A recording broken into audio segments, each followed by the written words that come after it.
So hello guys, welcome back to my YouTube channel for the next video guys. So magano tayo ngayon guys, mag replacement tayo.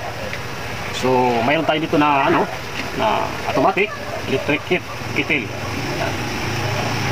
So ang nito guys, ang problema nito, ang sira nito sa kanya, automatic power off switch. So ito po ang kanyang switch guys, dito sa babaw ng handle. So ito po guys na nabuksan ko na ito. Tingnan ko ang kanyang loob. So ang kanyang nakabit ang kanyang wire na naputol na. So ginawa ko ng paraan po. So mayroon dito sa loob na nakadikit na pa ganon. Naputol na ito guys, naputol na. So wala nang pag-asa kung paano yun maisumpay guys. So kaya ang ginawa ko na lang po guys, so mag-order tayo sa TikTok. Ayan. So ito po guys ang ang balot niya sa TikTok. Ayan. So okay naman, maayos naman yung pag nakarating sa akin yung deliver. So ito na po guys sa order ko na dalawang piraso to guys. Kung masira man ulit, di wala ka nang problemahin guys, kasi meron ka na isa pang pampalit. So mag-order po kayo guys sa TikTok. Ang pangalan nito, automatic power off switch for electric kettle. Yan. Ngayon, so mayroon itong mga number. So mag-order kayo. Pag nabuksan niyo ito dito sa loob ng switch ng ng heater, gayahin niyo guys, kasi mayroon yan diyan mga number. So dapat magkasubo siya, kasi mayroon ito ganito guys na malaki or maliit. So ito guys, magkasubo ito, kasi itong order ko to 13A. So mayroon naman itong mga number dito nakalagay guys. So hindi naman kayo magkakamali ito. So mag-order kayo, gagayahin niyo na lang. So nandito parang magkapareho po guys. So ito guys, pakita ko sa inyo, kung order kayo sa TikTok, dalawa yung pirasong guys. Hindi naman makakabili yan sa isang piraso, dalawa na mabibigay nila guys. Ayan. So dalawa ito guys na order ko sa TikTok. Ayan. Ito ang kanyang balot. So okay naman, sumayos naman ka ng pagka-deliver guys. So okay na po guys. So na lang natin, kabit na natin ito guys. So mayroon tayo dito na screwdriver saka longnos. Magagamit tayo ng longnos. So guys, mayroon ito na tatlong ruskas, dalawa sa taas, isa sa baba. Gagamitin sa screwdriver. So dito sa baba na handle. So dalawa dito sa ibabaw ng dito, ibabaw ng gilid ng takip.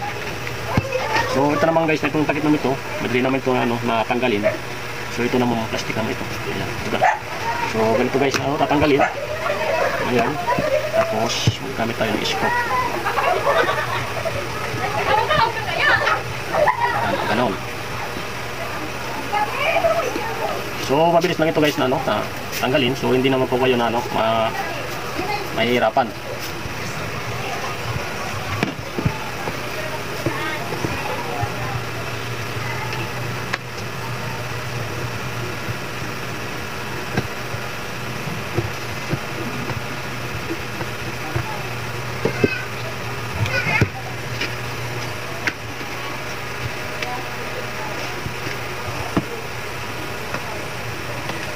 Ito po ang kanyang po guys, ang switch.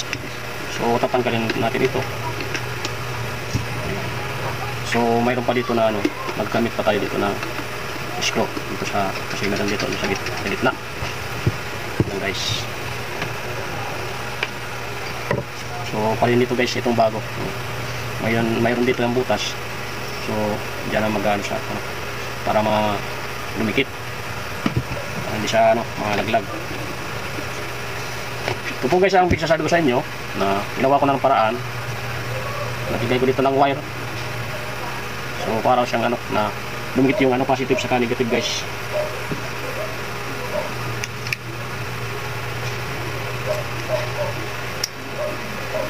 So ang problema nito guys, pag naginit akong tubig, so naglulos ng anong kanya, yung power. So ang problema dito sa switch. So dito naman sa ano, initan sa baba. So wala naman guys na problema dito. Dito lang sa switch guys ang problema dito. So na-testing ko na po. Okay, so ipapakita ko sa inyo guys yung ano dito, yung sabi ko sa inyo na naputol.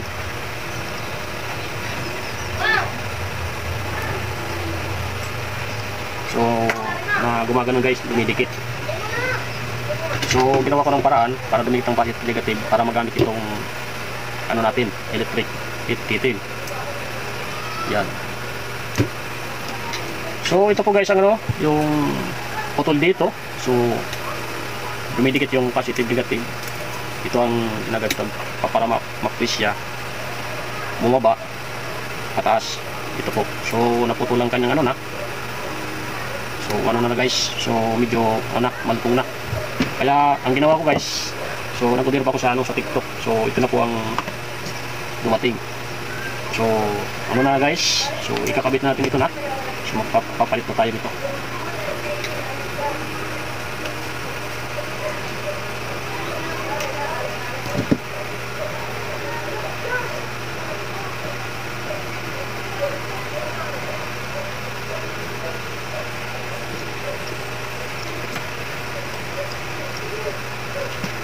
So okay naman guys, magkapares silang dalawa. Ayan. So kabit na natin dito guys.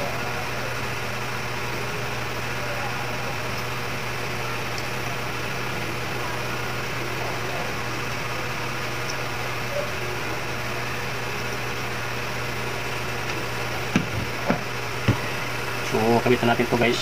Ito guys.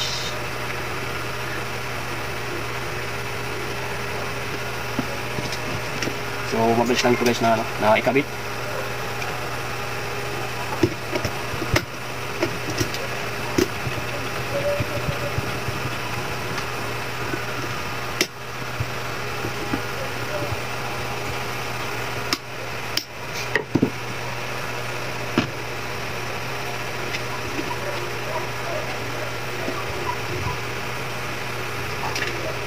So anong yan guys, so maiksi na yung wire. Yan medyo ito mahaba, ito maiksi na guys. Pero magawa pa guys na anong naparaan para maidugtong ang kanyang wire guys. Kasi sunog na yan guys.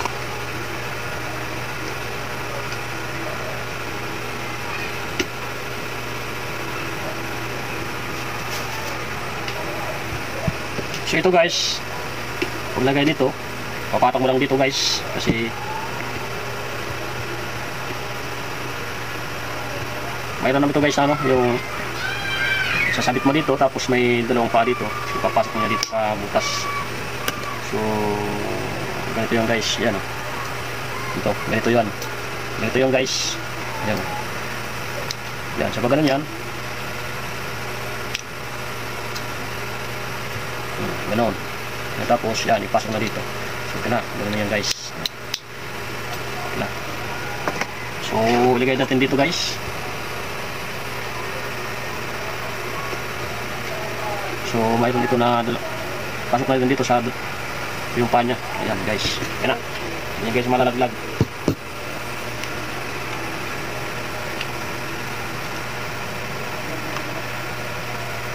Yan, so pag nalagay dito guys, silalagay din dito, ibabalik natin kasi ito po ang ano, yung nagbabangga sa tubig para di pumasok yung tubig dito sa switch. So ikabit na lang natin guys, ganoon lang. Mabilis lang. Ayan, gina po. Ayan, so ilaktan na.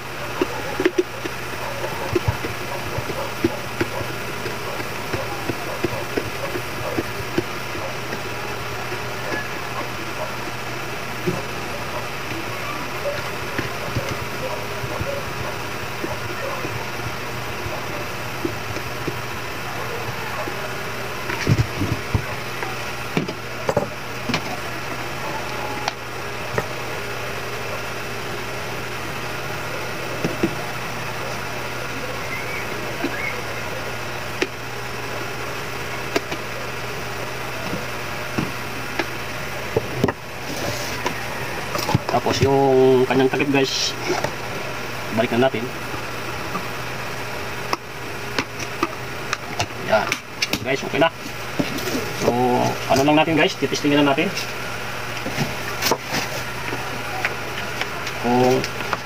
Kung gumana guys. So, ano natin kung talagang gumana yung pagpalit natin guys.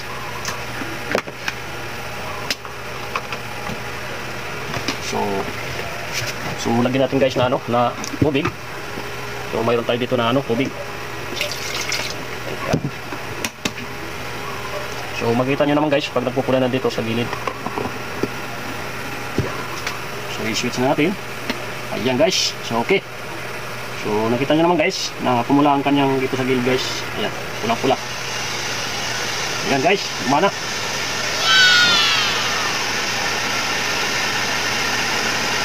Okay guys, gumana siya.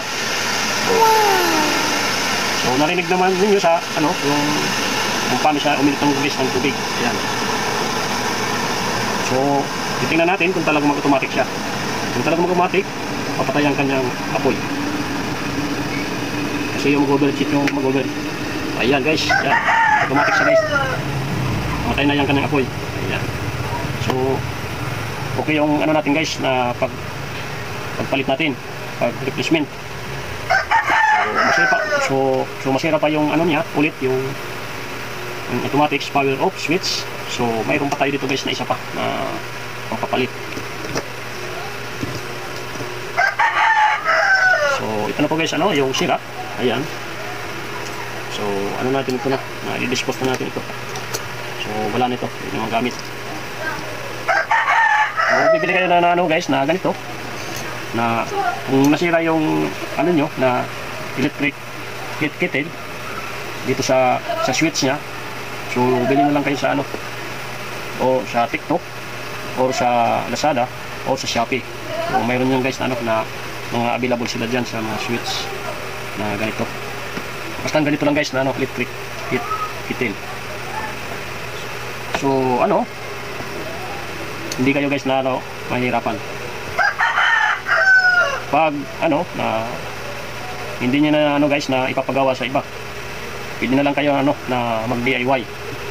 Kasi kung magpapagawa pa kayo sa ano sa iba, so magbabayad pa kayo guys na ano ng baka yung singilan pa kayo ng medyo mataas-taas na presyo guys.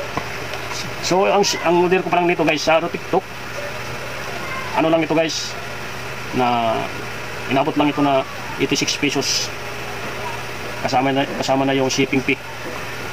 So kung nakalagay doon ano lang na 45 pesos lang, so plus shipping fee, kaya inabot ng 86 lahat guys. So yun na po guys. So gusto niyo ano na gayahin natin ginawa. Kung meron kayo dyan ng mga sira na ganito na automatic electric kettle, yan, gawin nyo na lang parang guys, kayo na lang mag DIY para hindi na kayo guys magbayad na baka siguro sige lang pa kayo ng malaki-laki pa.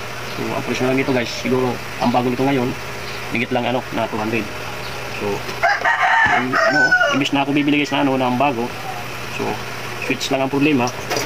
So mayroon naman ang mga available dyan sa ano sa TikTok, Lazada, Shopee.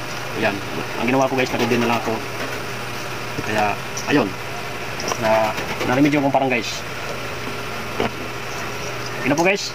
So, maraming salamat po sa papanood sa aking mga video. Supportan nyo aking video guys. Mayroon nyo nakikita sa baba. Subscribe, like, comment lang kayo na paano ko naayos ito guys. So, okay na po. Maraming salamat po. Bye bye.